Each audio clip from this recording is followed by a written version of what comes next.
President, on the part of the Senate, I move for the consideration of the report of the Joint Committee and accompanying resolution of both houses proclaiming the candidates obtaining the highest number of votes for President and Vice President.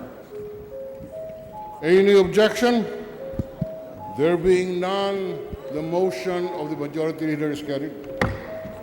House Majority Leader Naphtali Gonzalez is recognized. Mr. Speaker, on the part of the House of Representatives, I move for the consideration of the report of the Joint Committee and the accompanying resolution of both houses proclaiming the candidates obtaining the highest number of votes for the President and the Vice President. Mr. Speaker. Is there any objection? Mr. Speaker. Mr. Speaker. Yes.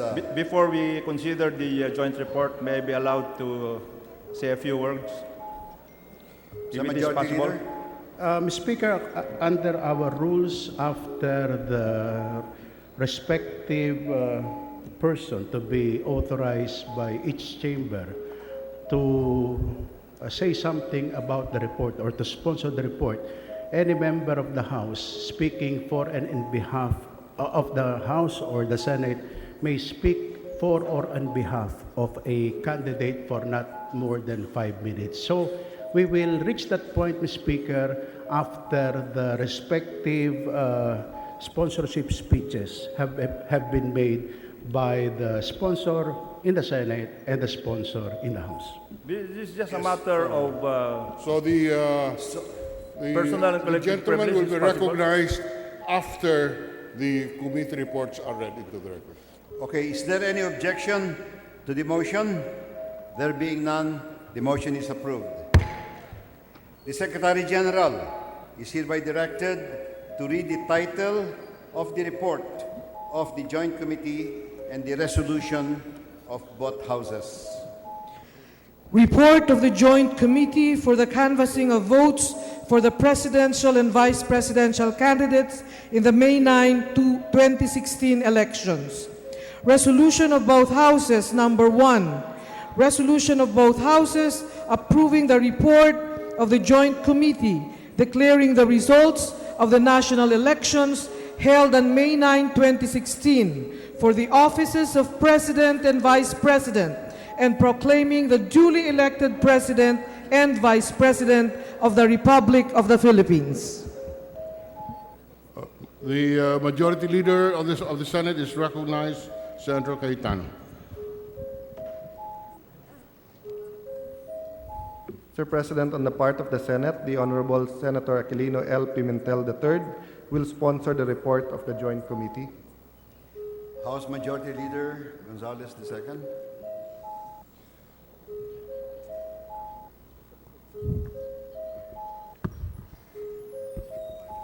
Mr. Speaker, on the part of the House of Representatives, this representation will sponsor the report of the Joint Committee.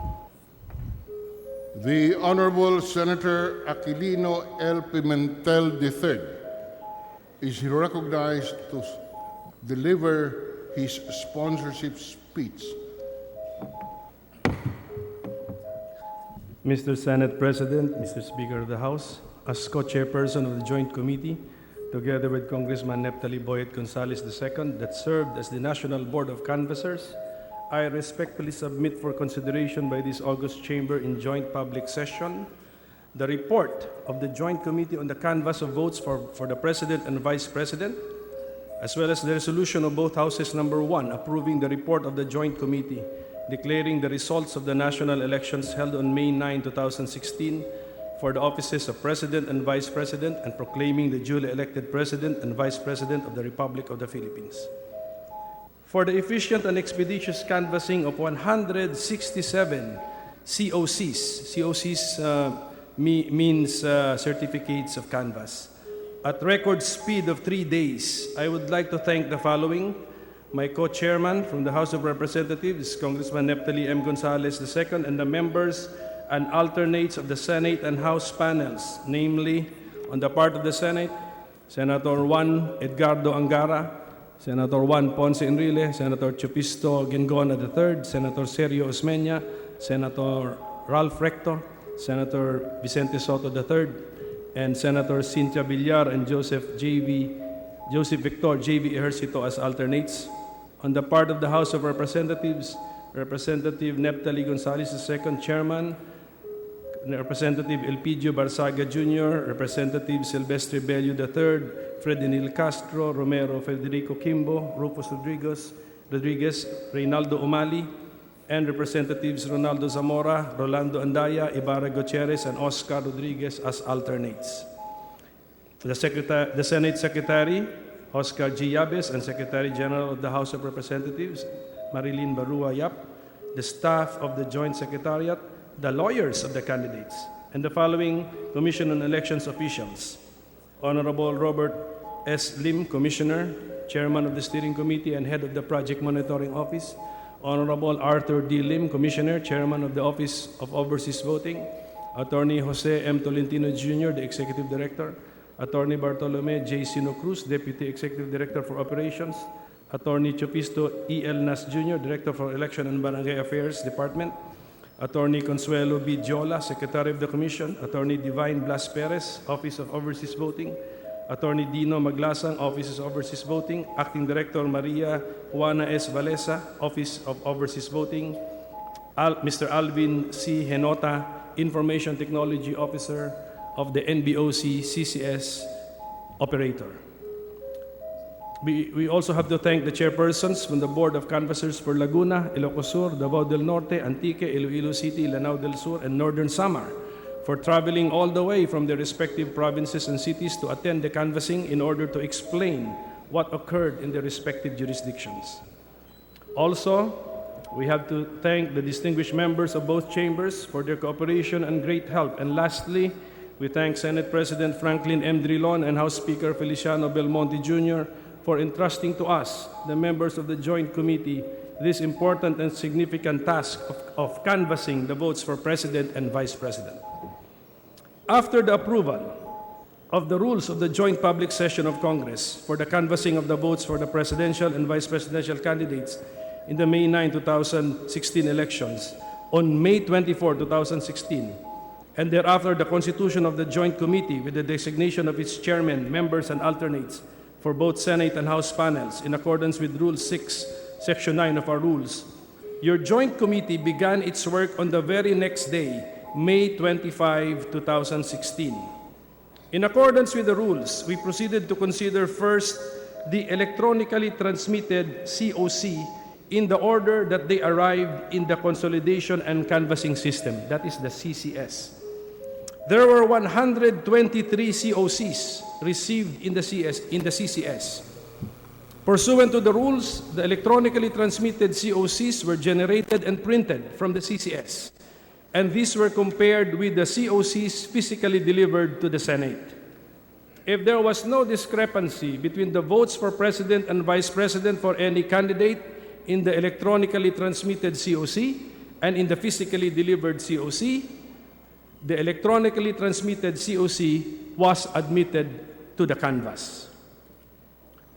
On the first day of canvassing, the Joint Committee considered 48 COCs from 23 provinces, 15 cities, 1 district, and 9 countries.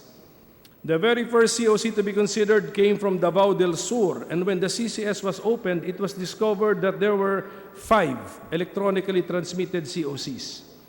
However, 4 of the 5 COCs generated from the CCS were identical to one another, and the votes for President and Vice President therein matched the number of votes in the physically delivered COC.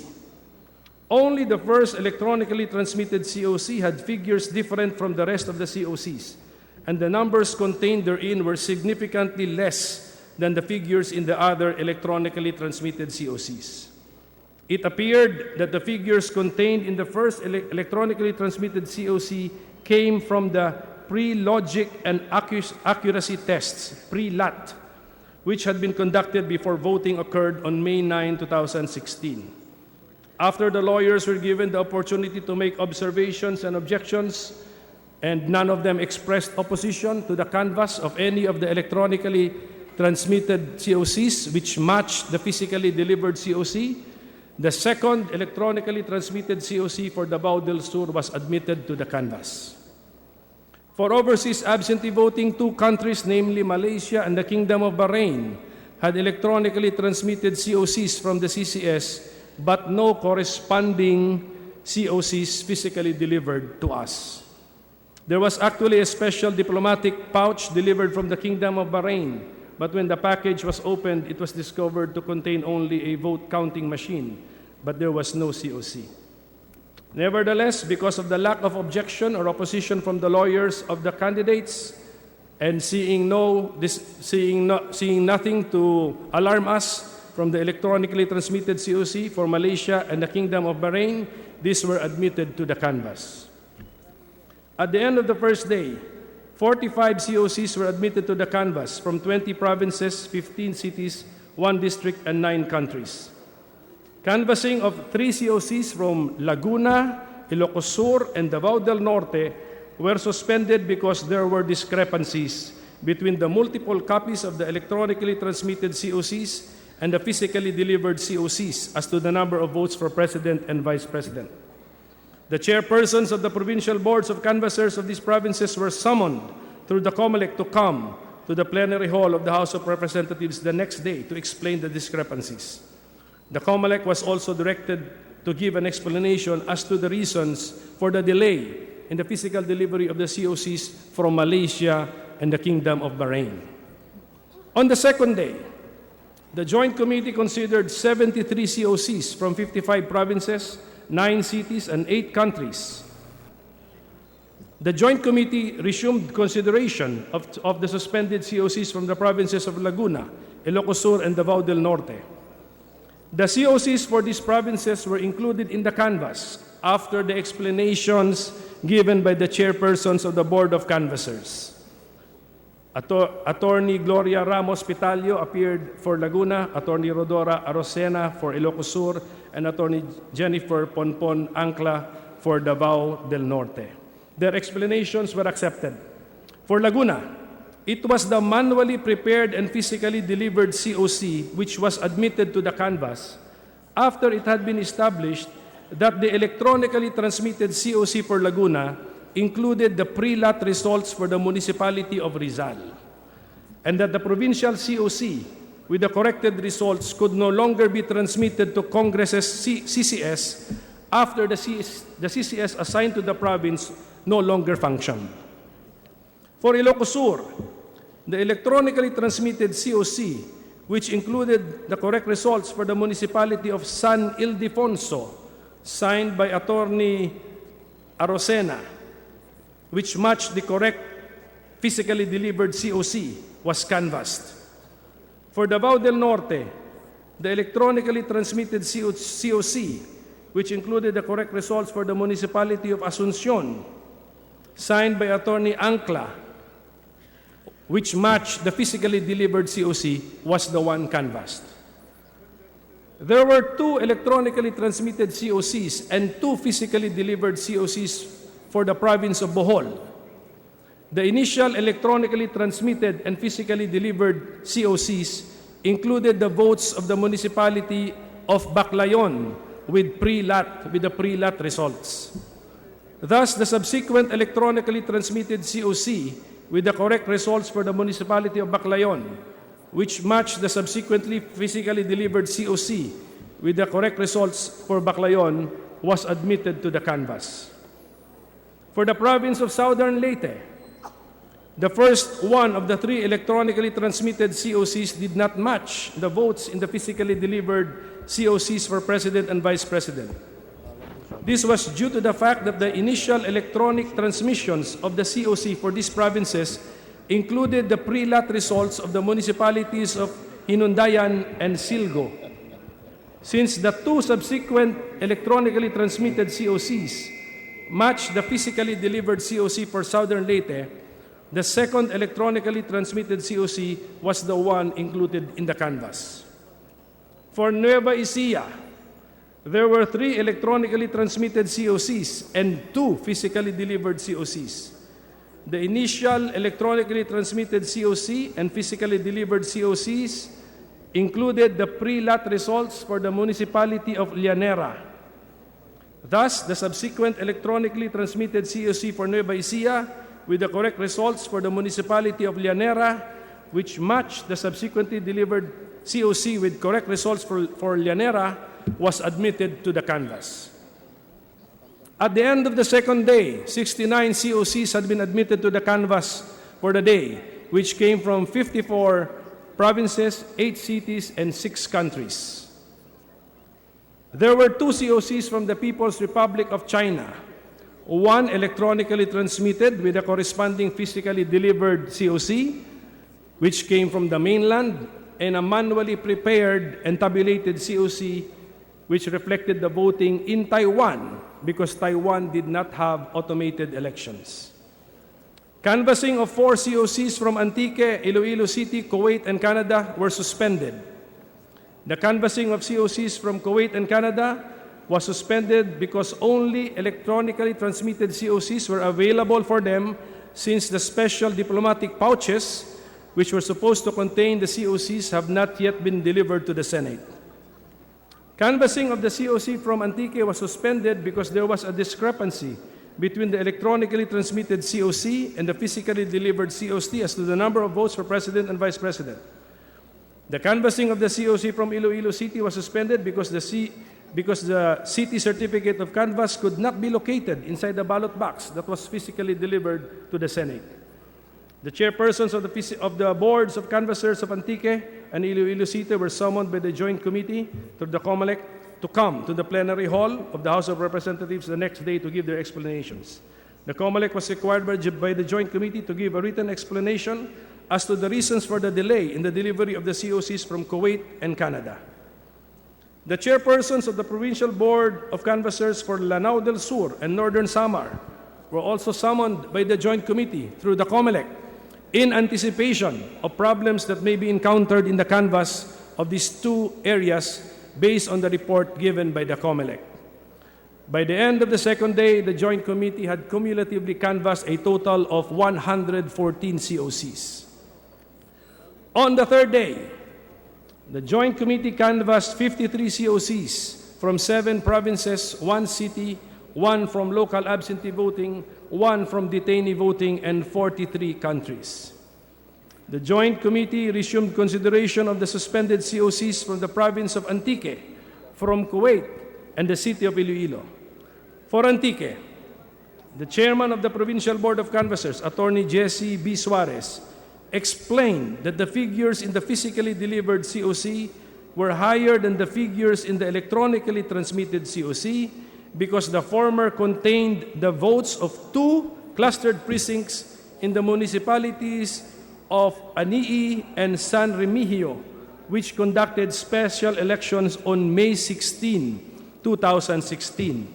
And the reason for the special elections was the shortage of official ballots for the said precincts on May 9, 2016. After the explanation, and there being no objection or opposition from the Council of the Candidates, the manually prepared and physically delivered COC from Antique was admitted to the canvass.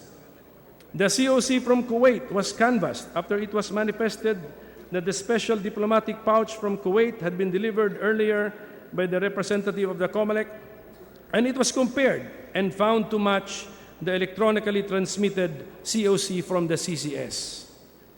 The COC for Iloilo City was immediately canvassed after the chairman of the City Board of Canvassers, Attorney Jomar Alizar Betita, was able to locate the physically delivered COC among the documents contained in the ballot box for Iloilo City.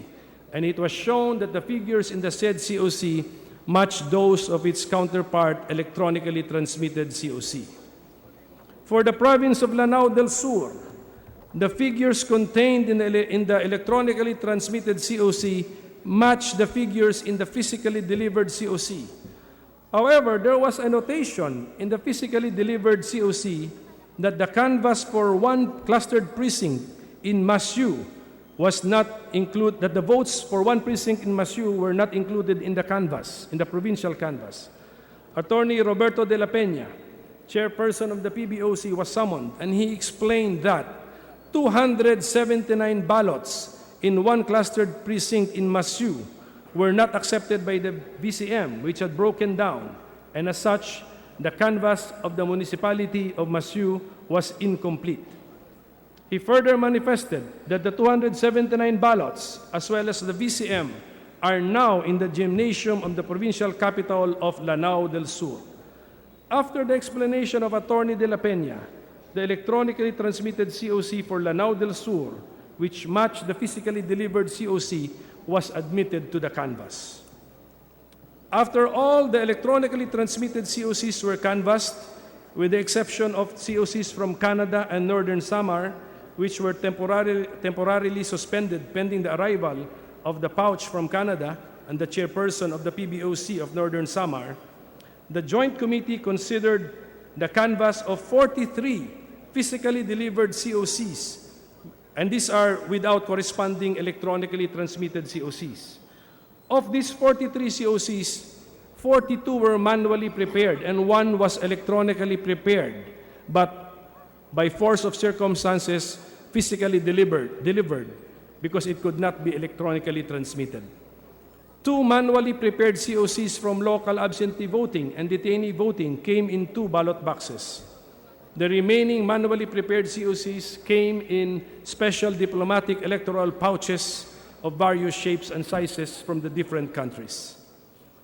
Upon opening of the manually prepared COCs, the Joint Committee considered whether the votes in words and in figures matched, and whether or not the COCs were complete with all the names of the candidates present, or had erasures or alterations.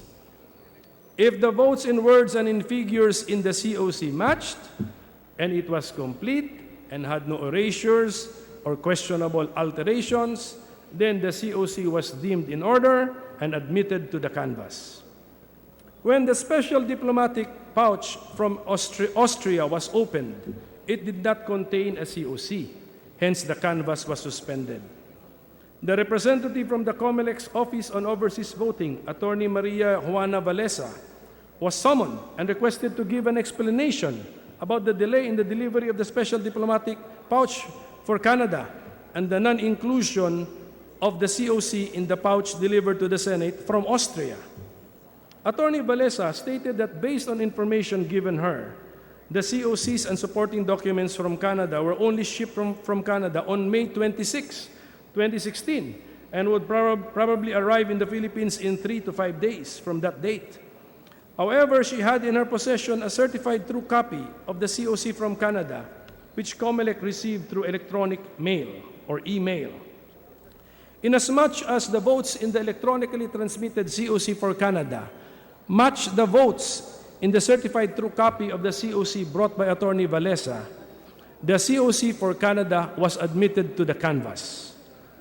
As to the COC for Austria, Attorney Valesa also manifested that she had with her a certified true copy of the COC from Austria, which the COMELEC had received by electronic mail.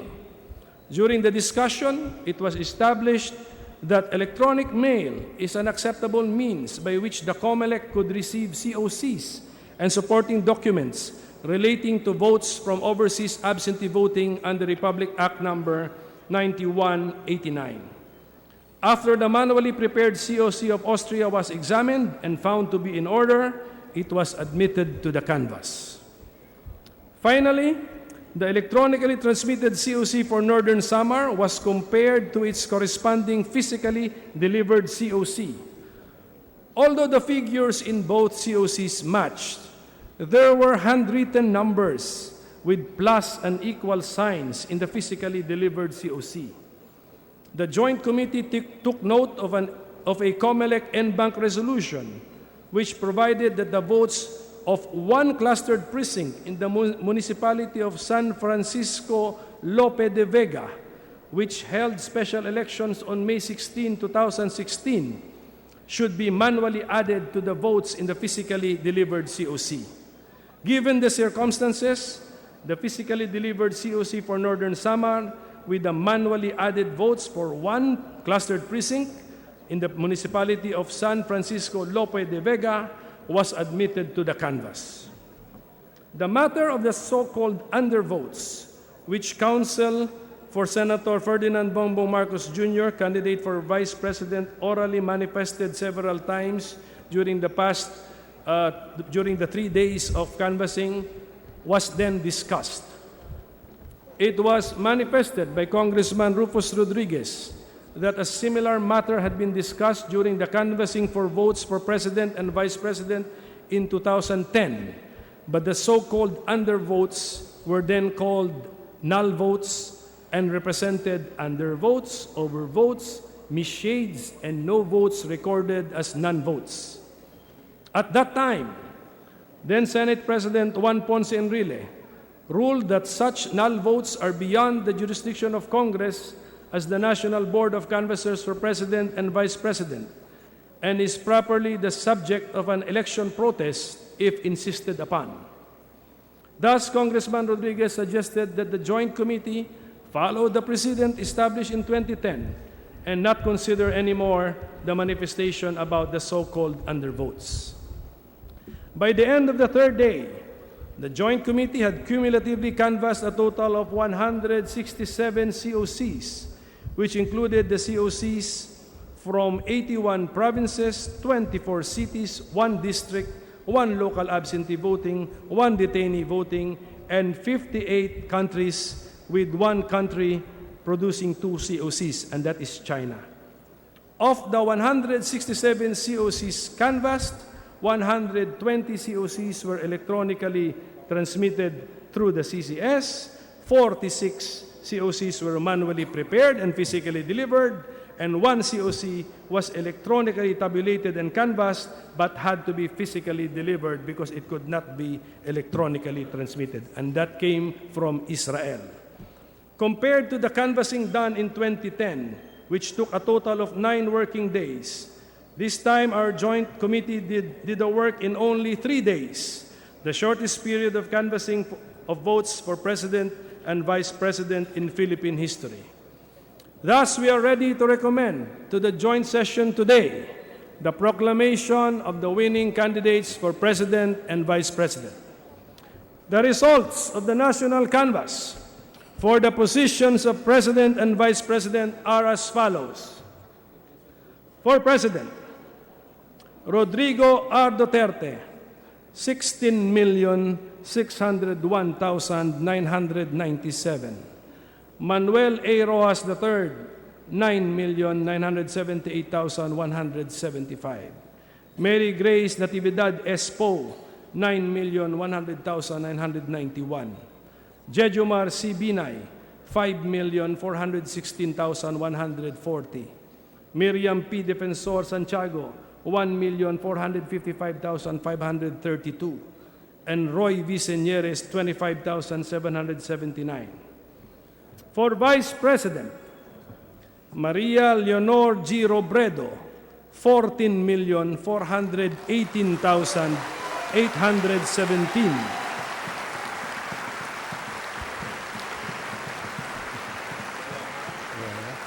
Ferdinand R. Marcos Jr., 14,155,344.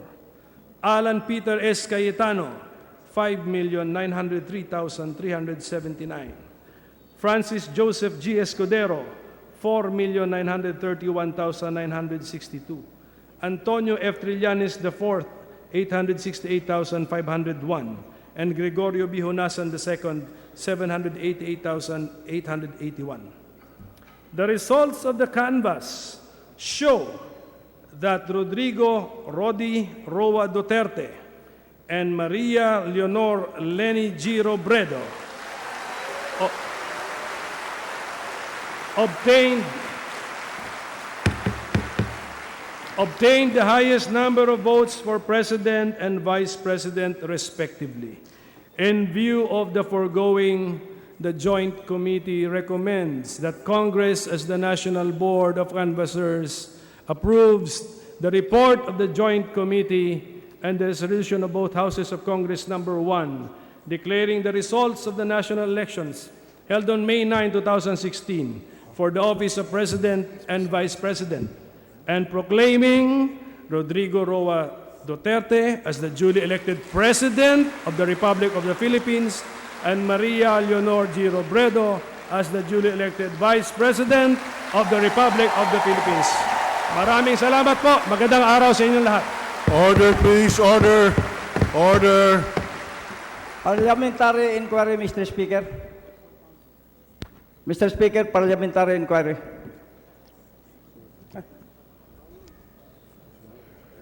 Yes, Congressman Nabayan. Well, just for the record, Mr. Speaker, before we approve the joint committee report, the body being constituted as the canvassing body, may I just inquire, Mr. Speaker, as to who is the lawful representative of the 1st District of Northern Samar? Because during the roll call, Mr. Speaker, in the previous session, I was in my room, I heard that my name was not included in the roll call. So I want to make it clear whether this representation is still the recognized May I ask and- for and may I the ask for a lawful suspension member. of session, Speaker?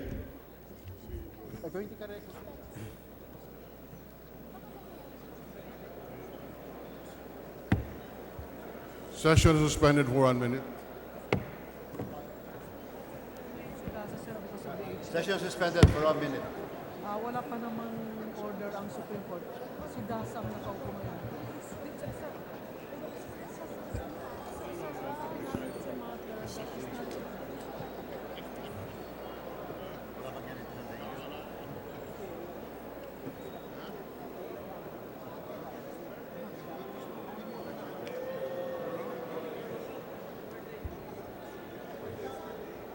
Yes, Majority Leader. Session is resumed. Mr. Speaker, as far as we are concerned, the distinguished gentleman, the Honorable Abayo, cannot be recognized at this point in time because as far as our record shows, it's still Representative Dasa. That matter is for the Congress sitting as a legislative body to decide, and it has no point. It cannot be resolved in this joint session. May we now proceed, Mr. Speaker, Speaker. may I just be heard, Mr. Speaker? The gentleman. I have here with me, Out Mr. of order. Speaker. Please I have here proceed, with me, Mr. Mr. Majority. Speaker. Mr. Speaker, A copy of the decision. Mr. of the Speaker, Supreme can Court. we direct the Sergeant at Arms to escort the gentleman out of the session hall, Mr. Speaker? Well, thank you, Thank you, Mr. Speaker. But I am just exercising my privilege because I have a copy now with the... Suspended for 1 minute. Session suspended for 1 minute.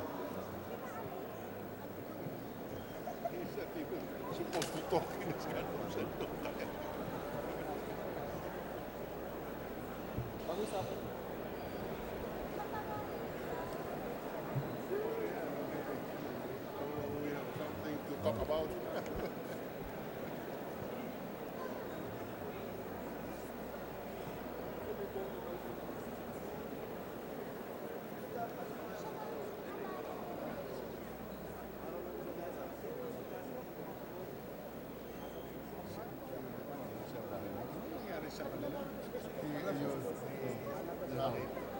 Supreme Court versus, but we never got the copies. It was never officially explained. They don't like to explain this here. So, what he won back or he lost? He won. No, in this election. Talo. So,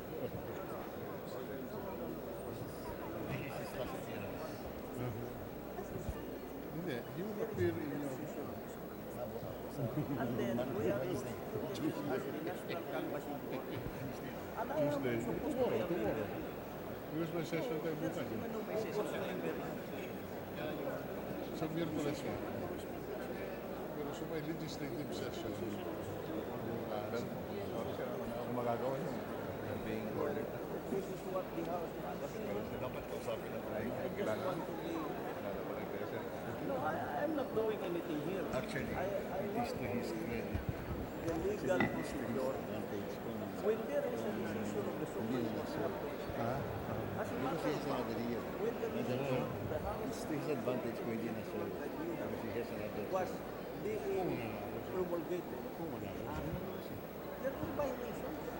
Because the date was Hindi not siya made nagsinatalo siya. in open In session. other words, wala siyang It was made term in one talaga. session. A violation Pero natalo siya of the ngayon. provisions of Ako the din yun. fees that was communicated.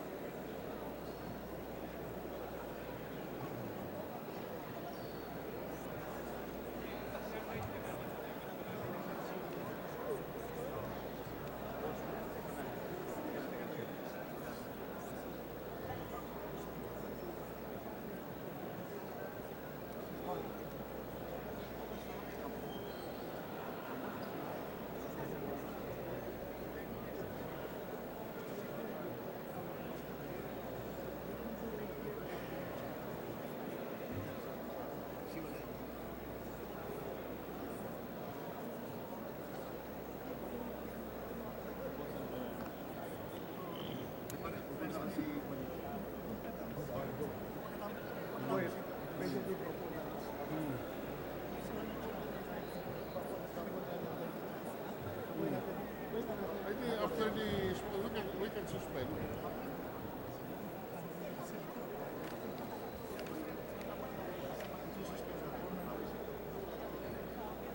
Hindi, meron naman dito.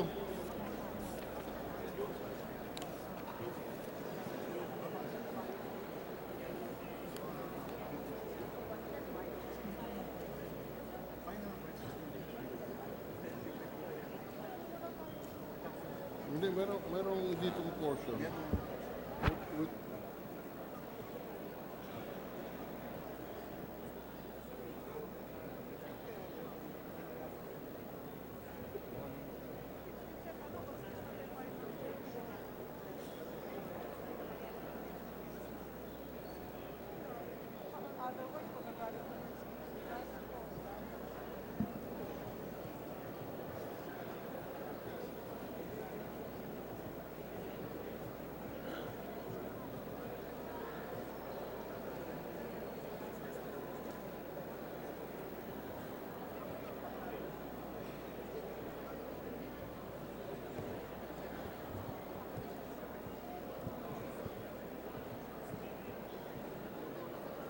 Well,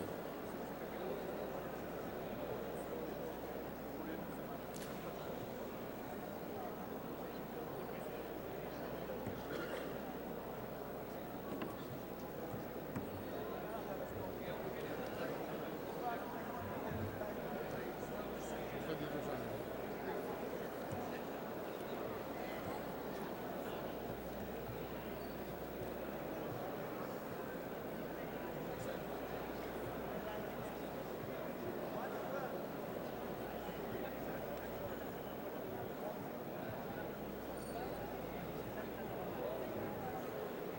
Kasi we have to suspend at a certain time.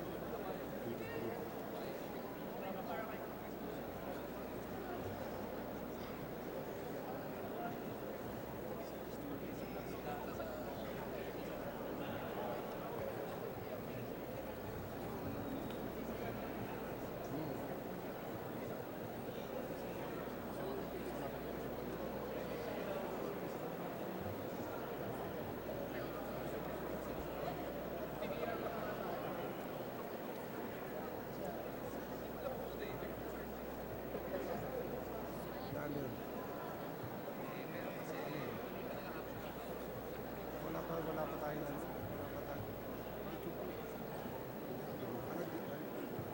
Suspend joint session.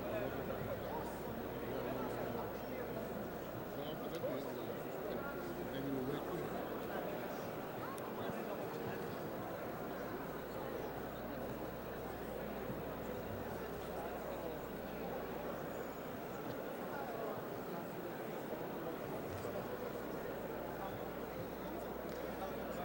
We suspend on page 9. So we suspend on page 9.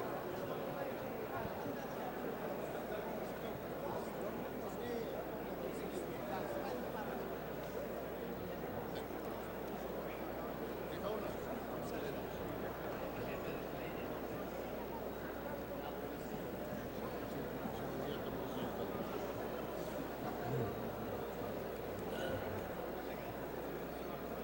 On behalf of the House of Representatives, session is resumed, and I call on the Majority Floor Leader to deliver his Neptali Gonzalez III to deliver his sponsorship speech. On the part of the Senate, the session is resumed.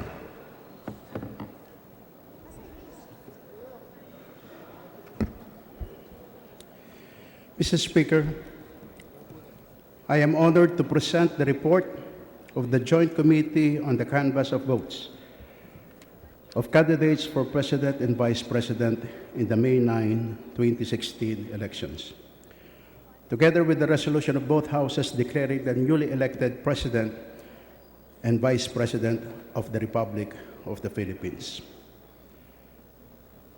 Pursuant to the mandate of the Constitution and in compliance with pertinent laws, the Joint Committee conducted the canvass bound by a single purpose: to ensure that the results reflect the will of the electorate and that the mantles of leadership over the Republic are entrusted indubitably on those whom they have freely chosen as President and Vice President of our Republic.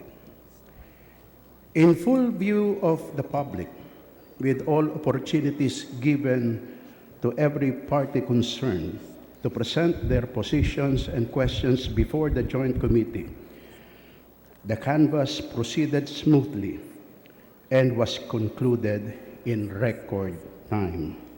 I repeat, in record time, unimpeded by glitches or unresolved questions. In this light, Mr. Speaker, the report of the Joint Committee contains the full and faithful record of the proceedings of the national canvass, and the resolution of both houses to proclaim the newly elected President and Vice President of the Republic of the Philippines embodies the true results of the canvass of votes of candidates for President and Vice President.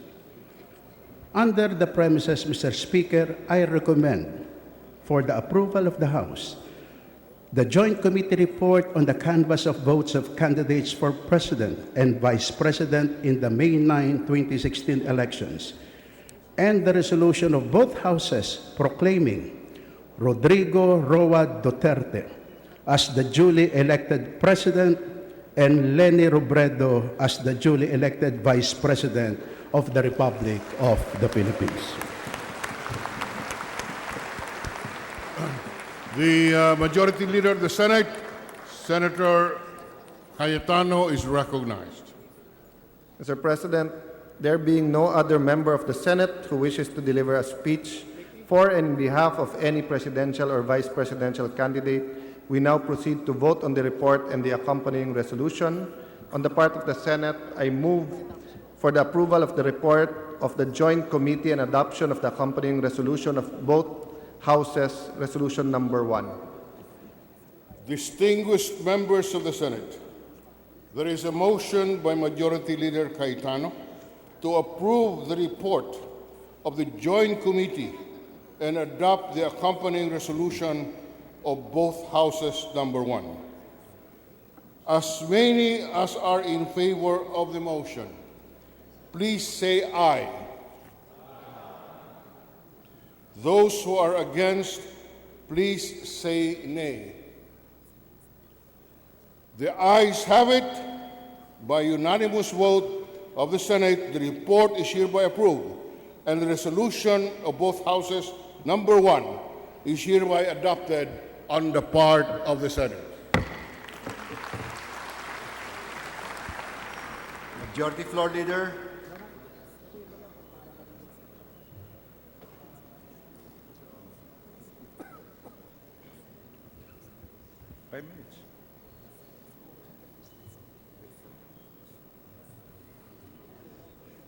Mr. Speaker, I understand that the distinguished gentleman from Abacada, the Honorable Jonathan de la Cruz, wishes to deliver a speech for a particular candidate, and under our rules, he is given 5 minutes, Mr. Speaker.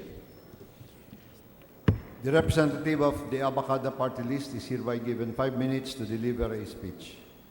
Thank you very much, Mr. Speaker.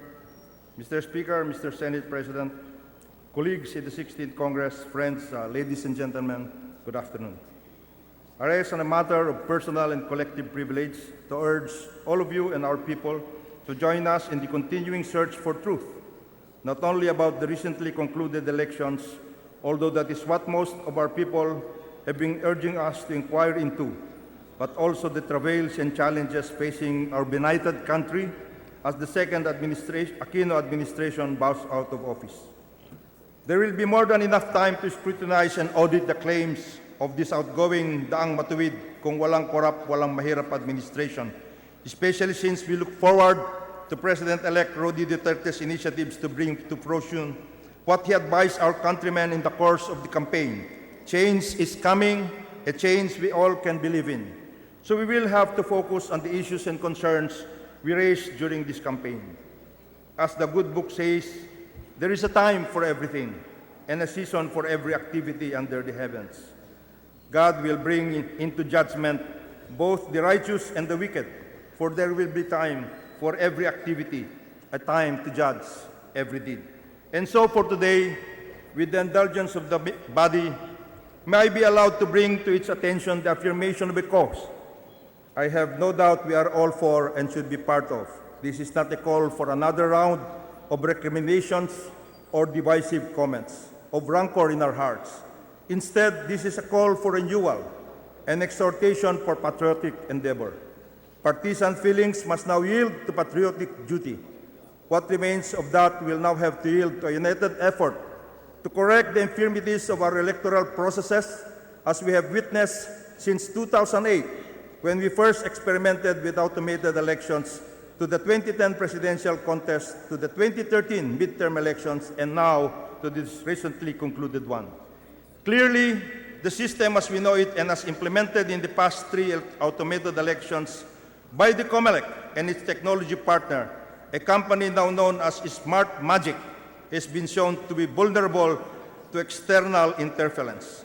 It is vulnerable to rigging and manipulations. No less than former COMELEC Chairman Christian Monsod has emphatically noted that the concerns raised in the May elections by lots of parties, including those who run under the administration party, have seriously damaged the integrity of the entire automated election system. We have outlined, Mr. Speaker, Mr. Senate President, in broad strokes what we believe are the telltale signs of such vulnerabilities, and we will, in the course of time and at the right venue, prove to one and all that such indeed have engendered questionable results and unimaginable negative consequences. But as I noted earlier, there will be a time and a place to bring these issues to the fore. For now, partisanship must yield to patriotism. And so, as I greet the soon-to-be proclaimed winners and wish them well as they take over the reins of government, let there be no doubt. While I strongly disagree with the National Board of Canvassers count, I accept it. We accept it. I accept the finality of the count, which will now be ratified by the joint session. And so, for the sake of our country, our unity as a people, and the strength of our democracy, I offer our congratulations and Godspeed. But for the sake of all those who believe in Senator Marcos and the causes she advocated, unity in diversity, an end to divisiveness and vengeance, inclusive growth and justice for all, in the course of the campaign. In short, the gentleman from Ilocos Norte ran as he spiritedly did to uplift the standing of every common man and woman, the humble members of society, to whom we must now dedicate our call for progress and justice. But Mr. Speaker, Mr. Senate President, before we can even make that first step for progress and justice for all, it is incumbent upon me, as the campaign advisor of Senator Marcos, to ask the questions which more than 14 million Filipinos who voted for him have long wanted to be answered by all concerned, including members of this joint session, in as truthful and responsible manner as we can. I have no doubt these are the same questions which every single Filipino who cares for our country and our people, even those who did not vote for Senator Marcos, would like to be truthfully answered as well. First, what is the COMELEC doing about the complaints of vote buying and similar electoral offenses which were reported before, during, and even after the May 9 voting? has the COMELEC sanctioned the parties involved in open buying, including those that were part of a viral video in Pikit, North Cotabato? Second, is the COMELEC aware that its resolution exempting the handing down of a number of government perks and projects during the election period from the enumerated prohibitions such as the CCT, PhilHealth, BUB, and others was used as a carte blanche by administrator operators to openly and capriciously buy the loyalty and, of course, the votes of the unsuspecting recipients? Third, has the COMELEC taken hold of the spending done in ads and campaign operations by the candidates, especially those running for national positions, which may have breached the levels specified under the rules? Fourth, did the COMELEC, as it is its bounden duty, comply with all the testing and sealing rules, as well as the get-go safeguard rules, prior to issuing the authority for the entire system to be operated? I am told there were a host of issues and concerns which remained unanswered and which now need to be answered as the system's vulnerabilities are exposed. Even as the COMELEC, Mr. Speaker, Mr. Senate President, was still struggling with the innumerable technical challenges in the automated election system 2016 version, including the no bio, no voto, and the hacking of its system prior to the voting, the body must now answer a lot of questions associated with the voting itself. Did the COMELEC give Congress and the public later the complete list of the serial numbers associated with the 92,000 vote counting machines deployed nationwide? How many of these malfunctioned on election day? Where? When? What was done with these malfunctioning machines? I am told that in one province alone, in Camarines Sur, more than 90 vote counting machines malfunctioned on election day. Which machines were these? What happened to these machines? What about the reports on the consolidated canvassing servers? There are reports that 30 such servers from various parts of the country were bundled and sent to the Santa Rosa warehouse of Smartmatic. Which servers are these? Why were these bundled and shipped to Santa Rosa? What happened in Santa Rosa? Were these machines eventually used? If so, for what and when? Just this morning, Mr. Speaker, Mr. Senate President, 3 whistleblowers publicly stated that there was a rogue canvassing center in Quezon, which ostensibly intercepted the results and consolidated the same and spewed this out with controversial results. Again, this must be looked into. Did the COMELEC account for the 2,800 other machines retrieved from the 2013 exercise, which were supposedly set aside, but which some sectors are now claiming were actually used this time around? Early on, in the course of voting on May 9, and immediately after and during transmission, reports that a certain Marlon Garcia, the Venezuelan technical director of Smart Magic, on his own and without any express authority from the COMELEC and bank, changed the script of the PPCRB transparency server over a minor matter, allegedly a cosmetic change, but which IT experts now charge impacted an entire automated election system. This has embroiled the COMELEC and Smart Magic in a controversy which has inevitably put into question the integrity of the system and the election results. This has prompted me and the Marcos campaign to request the COMELEC to conduct a thorough systems and platform audit to clear the air. We had wanted, Mr. Speaker, Mr.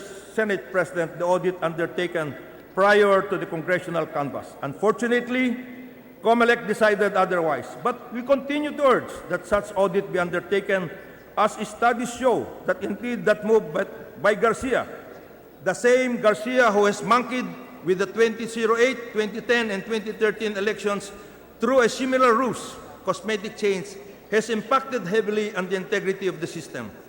This audit has become even more critical with the now impending proclamation of the winners in the presidential and vice presidential contest to ensure that no iota of doubt, no cloud of apprehension can be handed over to the mandate being given to the top 2 officials of the land. This has even become more necessary in the case of the vice presidential race because of the extremely slim margin between the top two candidates. We note, for example, that the 260,000 vote lead of Representative Robredo can be easily overtaken if the system audit, which will presumably require a look at the election returns themselves, show that indeed a number of things changed after that questionable Venezuelan strike. If the body will allow, I will be happy to read for the record a good example of the end results after that strike. Due to these unquestionably illegal acts, I have decided, ladies and gentlemen, to file cases against Garcia, Eli Moreno, and Smartmatic. Yeah. Smartmatic, Mr. Speaker, just give me Gentleman has 1 minute. just 2 more minutes, Mr. Speaker. Smartmatic has become such a monstrous presence in the implementation of the EES, and that is the reason why we will urge the incoming administration not to blacklist this particular company from any participation in our electoral system. For example, this is what Smartmatic has done.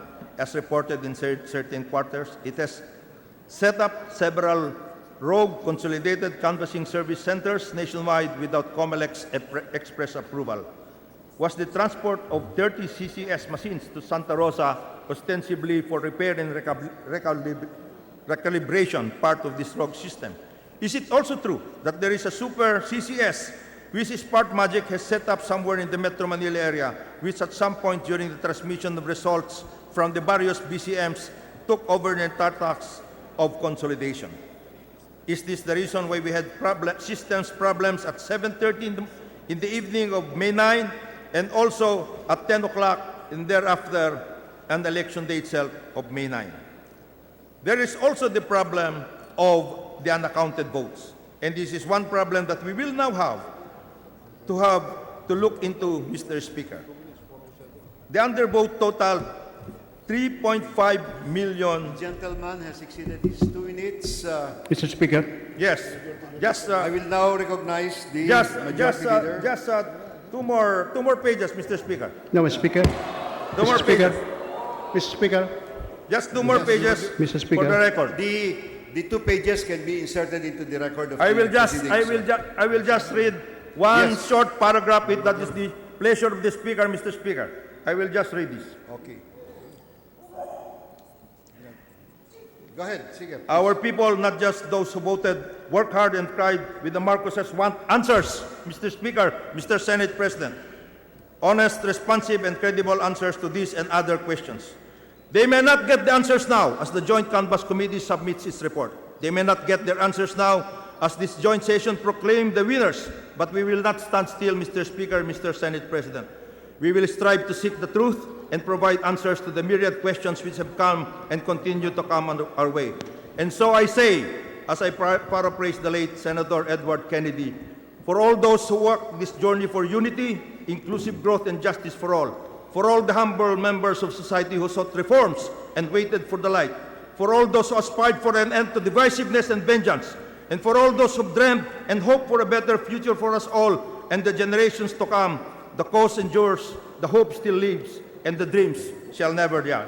Thank you very much, Mr. Speaker, and we look forward to a changed Philippines, a change we can all believe, and a change we hope will endure. Thank you. Majority Floor Leader. Mr. Speaker, there being no other member of the House who wishes to deliver a speech for and in behalf of any presidential or vice presidential candidate, we now proceed to vote on the report and the accompanying resolution. On the part of the House, I move for the approval of the report of the Joint Committee and the adoption of the accompanying resolution of both Houses.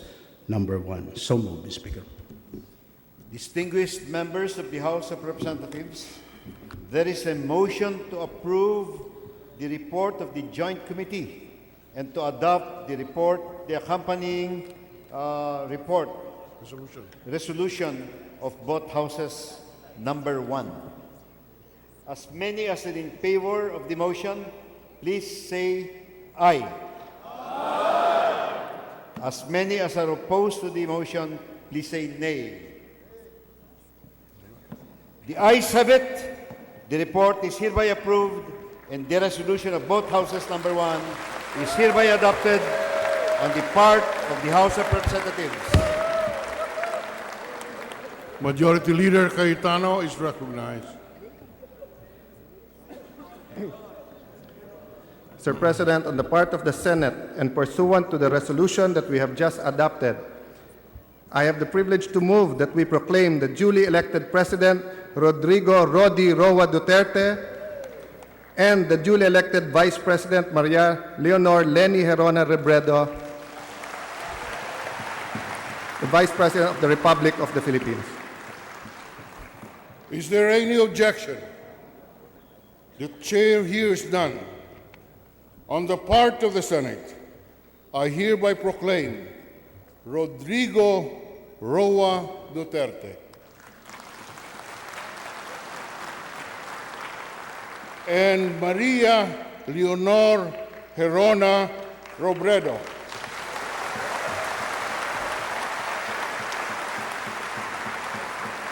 as the duly elected President and Vice President of the Republic of the Philippines.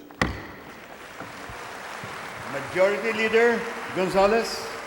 Mr. Speaker, on the part of the House, and pursuant to the resolution that we have just adopted, I move that we proclaim the duly elected President and Vice President of the Republic of the Philippines.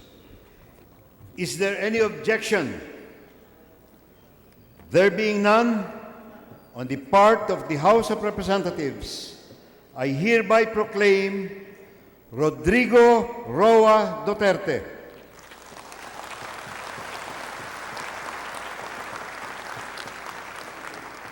and Maria Leonor Herona Robredo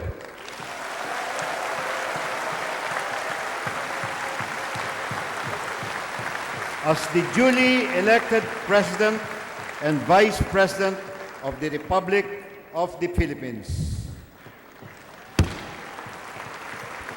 We shall now proceed with the approval of the journal, and for this purpose, Senate Majority Leader Cayetano is recognized. Mr. President, on the part of the Senate, I move that the Honorable Senate President be authorized to approve the journal of the joint public session and that such approval shall be considered as the action of the Senate of the Republic of the Philippines. Is there any objection? There being none, the motion of the Senate Majority Leader is hereby carried. Majority Leader Mr. Speaker, on the part of the House, Gonzales. I move that the Honorable Speaker be authorized to approve the journal of the joint public session and that such approval shall, for all intention and purposes, be considered as the approval of the House of Representatives. Is there any objection? There being none, the motion of the House Majority Leader is hereby approved. We shall now proceed with the suspension of the session to notify the President-elect and the Vice President-elect of their proclamation. The Senate Majority Leader Cayetano is recognized. Mr. President, on the part of the Senate, I move to suspend the joint public session to notify the President-elect and the Vice President-elect of their proclamation and invite them to the rostrum. Is there any objection? There being none, Mr. Speaker, on the part of the Senate, the session is suspended and the following members are requested to notify the President-elect and the Vice President-elect of their proclamation and escort them to the rostrum. On the part of the Senate, Senate President Pro Tempore Recto, Majority Leader Cayetano, Senator Bam Aquino. On the part of the minority, with the permission of the minority, Minority Leader Juan Ponce Enrile, and Assistant Minority Leader Vicente Soto III. Mr. Speaker, on the part of the House, I move to suspend the joint public session to notify the President-elect and the Vice President-elect of their proclamation and invite them to the rostrum. Is there any objection? There being none, on the part of the House, the session is suspended, and the following members are requested to notify the President-elect and the Vice President-elect of their proclamation and to escort them as well to the rostrum. Deputy Speakers Abad, Agabao, Apostol, Balindong, Padilla, Puno, Majority Leader Gonzales, Minority Leader Zamora.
Enjoy naman si Spook.